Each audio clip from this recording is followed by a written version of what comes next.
안녕하십니까 여러분, 반갑습니다. 오늘은 이제 연말 연시고 여러분 집에서 쉬는 시간도 많아지실 거 아니에요.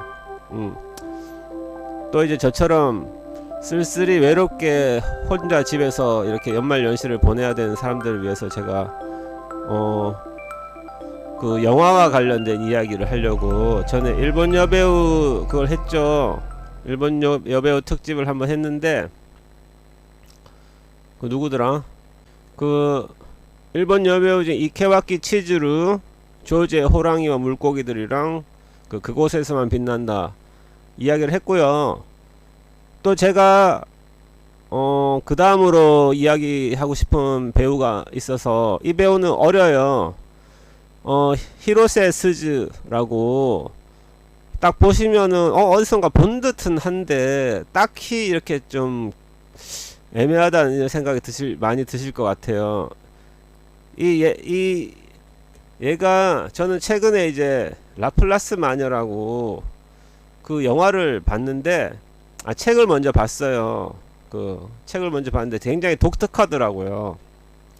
그러니까 어떤 약간 스릴러이자 추리고 그 범죄 이야기이기도 하고, 여기서 보면 천재들이 나오는데, 그 자연환경이나 모든 이런 거를 다 보고 관찰하고 예측하고 이런 식의 그런 천재들끼리 추격전을 벌이고 싸우는 이런 내용이거든요. 진짜 흥미진진한, 여태껏 어느 영화나 그런 곳에서도 보지 못했던 그런 스토리가 나온단 말이에요. 그래서 되게 재밌게 봤는데, 거기 나오는 그 여주인공이 라플라스 마녀가 히로세 스즈예요. 근데 나는 그게 히로세 스즈인지 몰랐어요. 제가 처음 본 거는 바닷마을 다이어리라고 굉장히 잔잔한, 서정적이고 잔잔한 그 일본 영화가 있어요. 거기서 되게 이제 청순한 중학생인가로 나오는데, 거기선 별로 존재감이 없어요 얘가. 근데 걔라는 거예요. 그래서 깜짝 놀랐죠. 왜냐면은 바닷마을 다이어리가 제가 좀 안 좋은 시절에, 좀 안 좋았던 시절이 있었는데, 그때 이 영화 보면서 되게 힐링 많이 됐었거든요. 혼자 이 영화 몇 번 봤어요. 그냥 혼자 거실에서 이렇게 늘어지듯이 누워가지고, 만사가 귀찮고 진짜 막 이렇게 별로 마음도 안 좋고 이럴 때, 마음이 둘 곳이 없고 할 때 이 영화를 틀어놓고 쭉 보고 있었던 기억이 나거든요. 하여튼 이 영화를 보고 굉장히 그 시절을 견디는데, 안 좋은 시절을 견디는데 도움이 많이 됐던 영화예요. 그래서 나는 이 영화에 대해서는 진짜 스토리부터 해가지고 나오는 출연진 뭐 하나하나 너무 자주 봤기 때문에 기억이 다 나는데, 딱 보니까 걔가 맞는 거예요. 그래 깜짝 놀랐죠. 이야, 이 배우가 연기 변신 이렇게 하는구나. 자, 그런 의미에서 지금 사진을 하나 띄워 드릴게요. 어떻게 변했는가 얘가.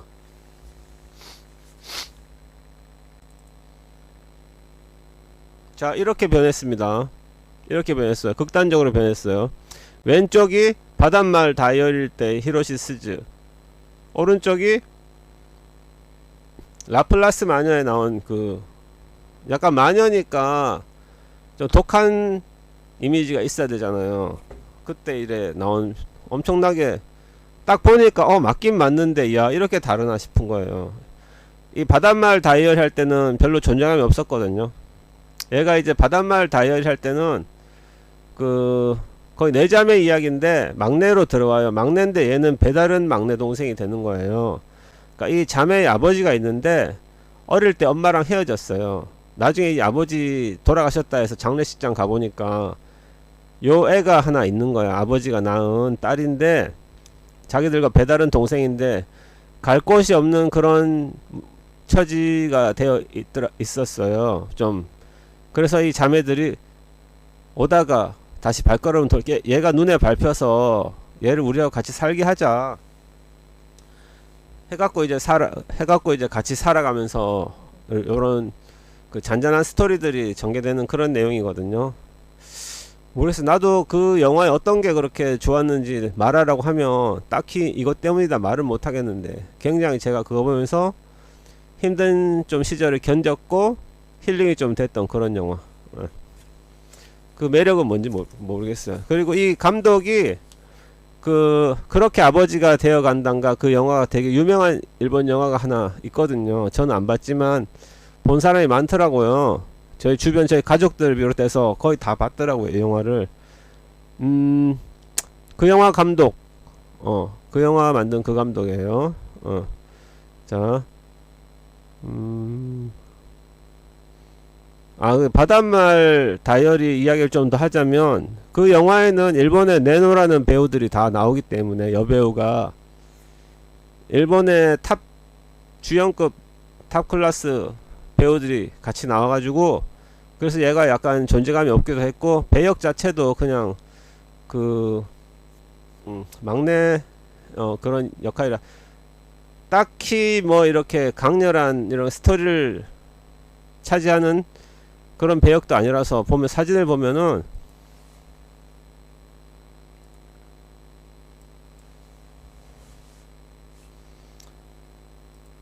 자, 요게 이제 바닷말 다이어리거든요.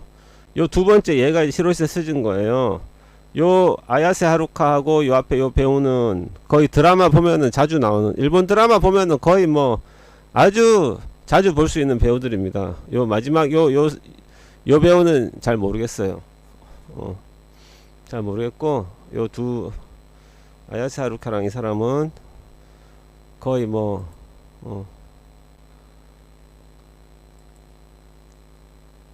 자, 그 다음에, 자, 일단 바닷말 다이어리를 한번 보시면 좋고요. 안 보셨다면은. 그 다음에 라플라스 마녀 이야기를 좀 해볼게요. 히로세 스즈 배우에 대해서, 그러니까 나는 얘 나오는 영화는 딱 2개 본 거예요. 그러니까 딱 2개 봤는데 너무 강렬하더라고요. 그래서 일단 라플라스 마녀의 스토리를 보자면은, 일단 이거는 요즘에 일본 신간만 나오면은 그 작가 히가시노 게이고 소설이 꼭 나오잖아요. 이 사람은 도대체 머릿속이 어떤 머리인지, 하여튼 책 쓰는 공장인지 계속 신간이 나와요. 계속 신간이 나와. 도서관 같은데 한번 가보세요. 그리고 신간 검색 한번 해보시고요. 밀리의 서재 이런 데서 엄청 많아요. 저도 막 대표적인 게 그거잖아요. 용의자 X의 헌신. 다 아시죠? 한국에서도 만들었잖아요. 류승범 나와가지고. 용의자 X의 헌신이랑 하여튼 많아요. 그러다가 라플라스 마녀가, 저는 책을 너무 재밌게 읽어가지고, 자, 라플라스 마녀를 한번 띄워놓고, 라플라스 마녀는 뭐 쉽게 간단하게 말하자면 복수극이에요. 복수극. 어떤 젊은 시절 촉망받는 영화 감독이 있었고, 그 감독이 결혼을 했고 자녀 둘을 뒀고, 어느 날 감독만 살고 나머지 가족이 다 죽는데, 그중 아들은 극적으로 살아나요. 어떻게 죽었느냐고 따져보니까 그 황화수소라는 물질에 중독이 돼서 다 죽었고, 일단 아들은 살아나는데 그 아들이 나중에 실종이 됩니다. 실종이 되고, 이 아들이 나중에 다시 나타나서 자기 아버지에게 복수를 하려고 해요. 이 아버지는 굉장히 야심이 많은 사람이었고, 그 젊었을 때 영화감독으로 명성을 날리면서 자기가 최고다, 난 이 세상에 그 지독한 선민의식, 나는 잘난 인간이고 너희들은 나를 우러러 봐야 되는, 너희들은 다 보잘것없는 인간들. 근데 막상 자기 가족이, 자기는 인류인데 자기 가족은 인류가 되지 못했다, 이런 생각 때문에 어느 날 그 가장을 해서 그 셋업을 하죠. 살인을, 황화수소로 가족을 다 죽여버리는데, 이 아들은 그걸 알게 돼요. 혼수 상태에 있으면서 이 아버지의 어떤 이야기나 전화통화하는 걸 들어가지고, 이 아버지가 우리를 죽였구나 해서, 어쨌든 살아야 되니까 모른 척하고 있다가 자기가 도망갈 수 있을 때 도망간 거거든요. 근데 이제 얘는 그렇고, 그 얘가 어느 연구실에서 이렇게 연구 대상이 됐어요. 굉장히 얘가 깨어난 다음에 이상한 능력을, 그 뇌의 어떤 그 변화가 일어나 가지고 그 수소 중독이라든지 뭐라든지 그 충격이라든지 이런 게 다 복합적으로 작용해서 뭔가 뇌에 어떻게 우리가 잠재의식 아직까지는 인간이 개발하지 못한 그런 면이 활성화돼 버린 거예요. 그래서 얘가 이제 천재가 됐는데, 어떤 천재냐면 그냥 오늘의 날씨나 바람의 모양 뭐 이런 거, 습도 이런 거를 보면은 예측이 가능하는 거예요. 다음에 어떤 현상이 일어날지 좀 있으면은 그런 거 예측을 하는 거예요. 그래서 근데 그 연구소장, 그 연구를 주도한 소장은 항상 놀라웠죠, 계속. 근데 그 소장에게 딸이 있었어요. 이 딸이 자기도 어릴 때 안 좋은 추억이, 엄마가 그 태풍에 휩쓸려 가서 돌아가신 거예요. 그래서 뭔가 어떤 자연에 대한 항상 두려움이나 이런 거에 눌려 있었던 거야, 심리가 좀. 뭘 잘하다가도 어떤 자연의 힘이나 무기력한 자연의 힘 앞에서 인간은 정말 좌절되고 무기력할 수밖에 없다 하면서 좀 그렇게 괴로워하는 거죠. 막 이렇게 압박감을 느끼고. 그러니까 얘도 나도 쟤처럼 뭔가 그 자연을 뭐 정복이라고 해야 되나, 더 이상 두려워하지 말고 맞설 수 있고 하면 좋겠다 해서 자기도 똑같은 그 시술을 받죠. 수술을 받아갖고 얘처럼 이런 능력을 깨우게 되는데, 그러니까 이 아들이 아버지에게 복수를 하기 위해서 어떤 사람들 이용을 해요. 그 아버지 측근들, 영화 감독이었던 아버지의 그 측근, 배우나 친한 배우나 그 사람들을 이용을 해서 아버지에게 다가가는데, 예. 근데 그 사람들도 죽는 거예요. 근데 이게 복합적인 게 뭐냐면, 그 사람들도 다 자기 가족을 죽이고 싶어 하는 사람들에 의해서 그런 사람들이 이 남자 주인공에 도움을 주는 거죠. 무슨 말이냐면, 자기 가족을 죽이고 싶어 하는 이런 사람들이 이 남자에게 그 도움을 주는 거예요.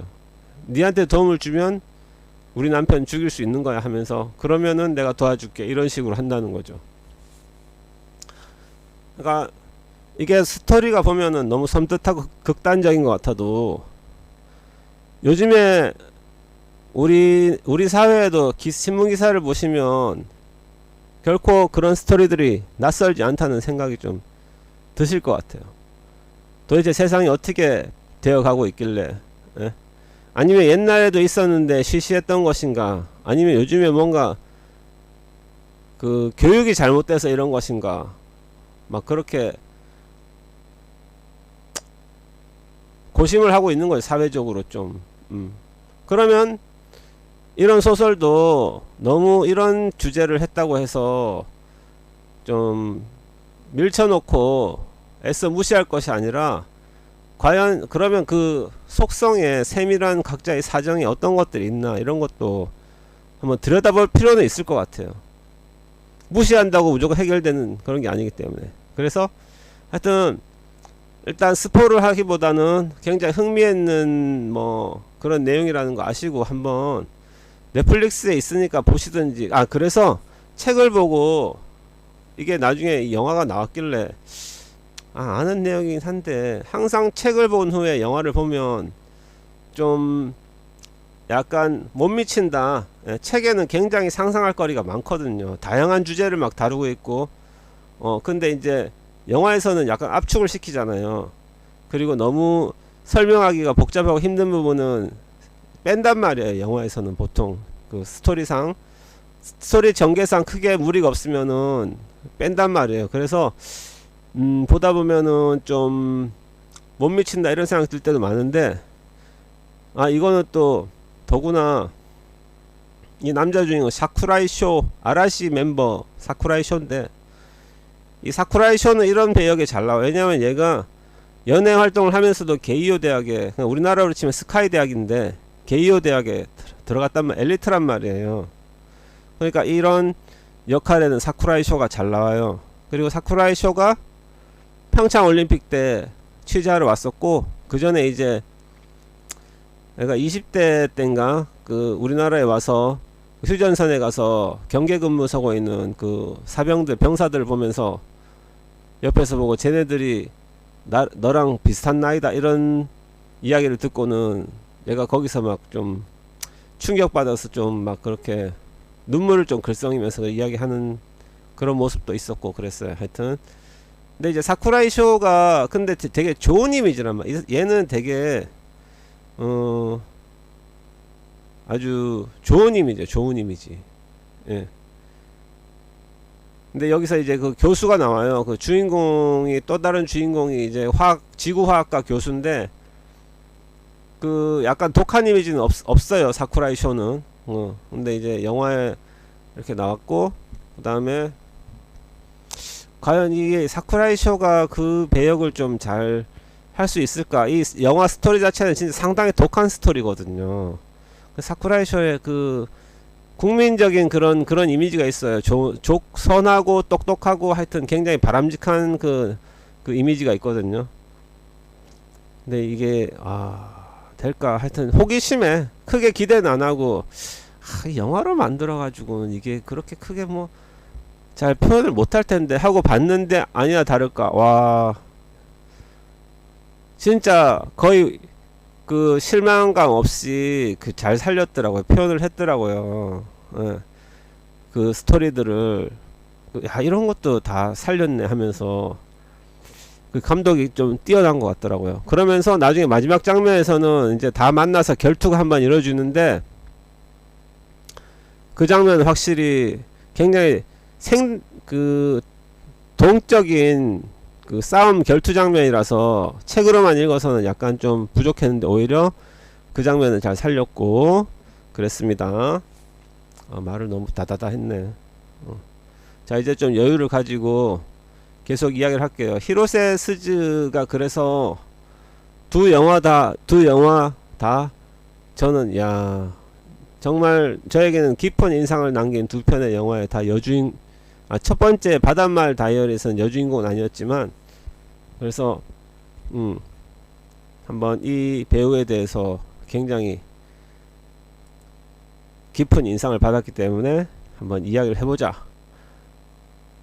연말 연시 집에서 방콕에서 생활하시는 분들을 위해서 하자면은 그러면은 히로세 스즈 이 배우에 대해서 이야기를 한번 계속 이어가 볼게요. 그래서 제가 위키백과에서 찾아왔거든요. 그러니까 상당히 흥미롭더라고요. 이 개인적인 진짜 이 이야기도 되게 흥미롭더라고요.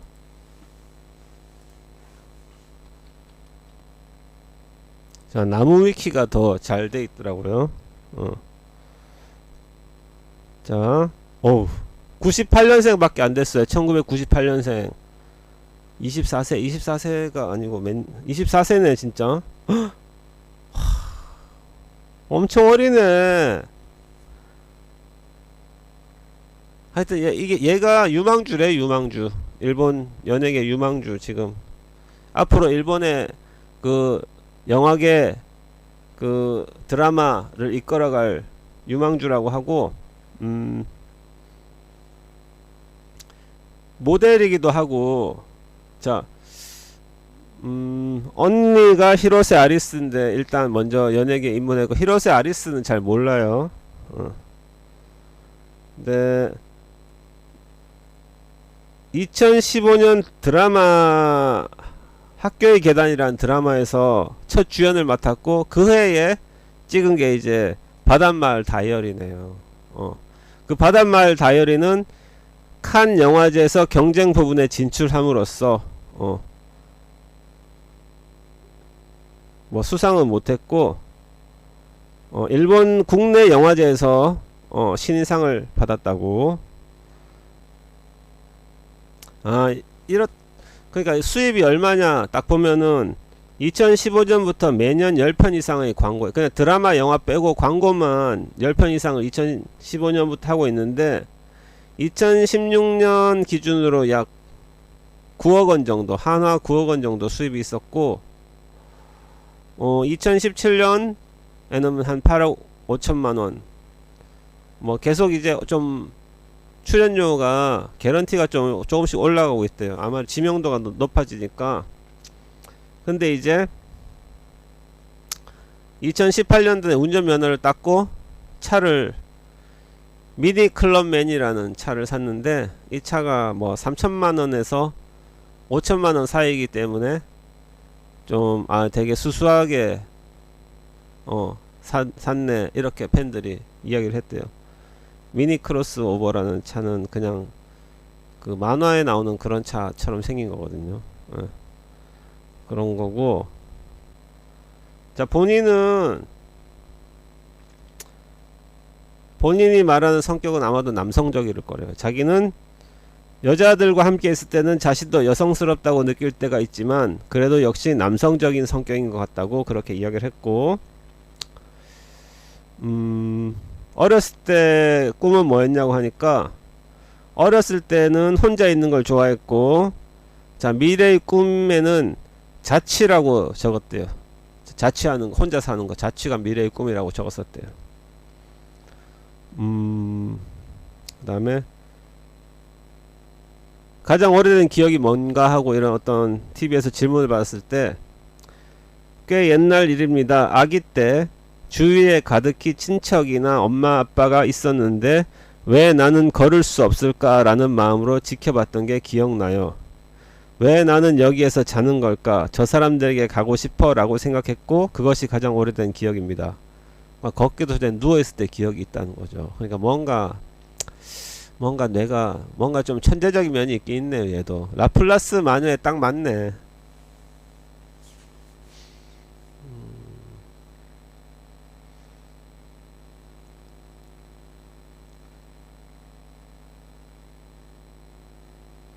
자, 그다음 휴일에는 뭐 하십니까 했을 때, 집에서 보내는 시간도 좋아하지만 휴일은 영화를 보러 가거나 밥을 먹거나 하는 등 외출을 합니다. 최근에는 멋진 가게가 많은 곳으로 갈 일이 많지만 히라주쿠까지 걸어서 쇼핑하거나 다시 거기에서 신주쿠까지 걷기도 합니다. 뭐 그냥 강남역 같은 데라고 생각하면 될 것 같고, 걸어서 히라주쿠 시부야 부근까지 돌아오고, 날씨가 좋으면 어쨌든 하루종일 돌아다니고 있어요. 기분 전환으로 최고입니다.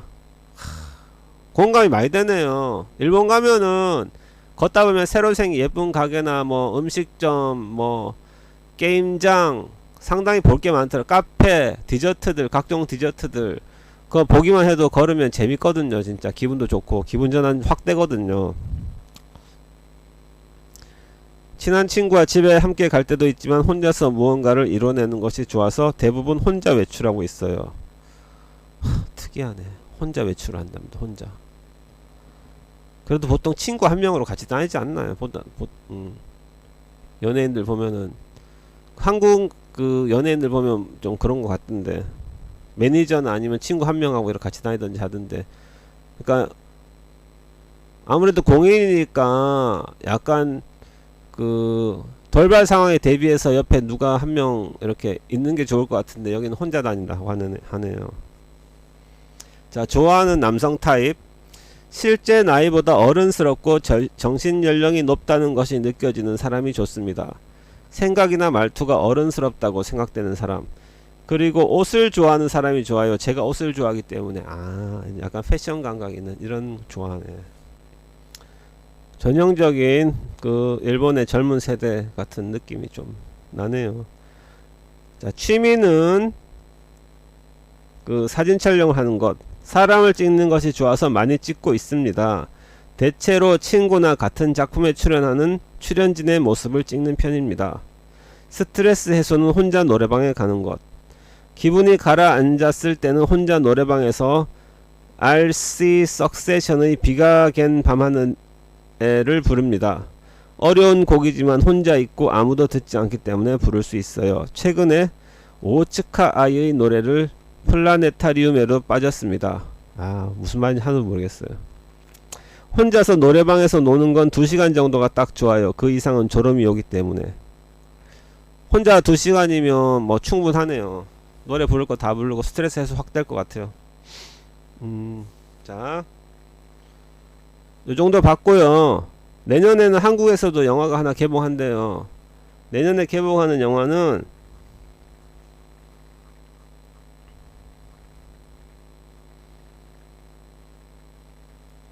유랑의 달이라고 주인공인데 잘 모르겠어요. 일단 그 제1 한국인 3세가 감독이라고, 한국인 2세 3세 영화 감독이 덜어 있어요. 예.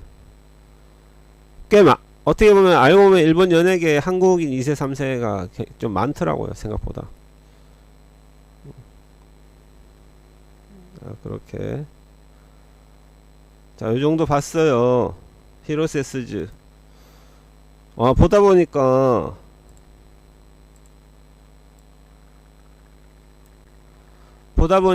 야, 앞날이 되게, 이 앞으로 작품 어떤 작품 할지 굉장히 기대가 많이 되네요. 자, 오늘 요 정도까지 하겠습니다, 여러분. 자, 바닷말 다이어리랑, 여러분이 약간 요즘에 뭐 사는 게 약간 내가 치인다, 피곤하다, 왜 이렇게 피곤하냐, 사는 게, 사람 상대하는 게 이렇게 또 이렇게 힘드냐, 막 뭐 여러가지 그럴 때 바닷말 다이어리를 보면 약간 좀 힐링이 되실 거예요. 제가 딱 그랬거든요. 그랬고, 라플라스 마녀는 굉장히 재미있고, 여러분의 어떤 상상력을 자극하고, 그 스토리 자체가 여태까지 보지 못했던 거기 때문에 상상력을 자극하고 굉장히 뭔가 좀 색다른 맛을 딱 느낄 수 있을 것 같습니다. 한번 보시죠. 한번 몰입해서 한번 보세요. 몰입해 보세요. 적극 추천드릴게요. 따분한 게 별로 여유 있는 거랑은 따분한 거랑은 저는 좀 구분을 짓고 싶거든요. 따분한 건 약간 괴로운 쪽 아닌가 싶은데, 좀 여유가 있는 거, 이런 거 모르겠습니다. 하여튼 개인적으로 좀 그래요. 그래서 두 가지 추천드렸으니까요. 뭐 시간 되시면 보시고, 연말연시 또 잘 보내시고요. 날씨가 엄청 날씨가 언제 이렇게 풀리는지 모르겠는데, 다음 시간에 또 다시 다른 이야기거리를 갖고 찾아뵙겠습니다. 고맙습니다.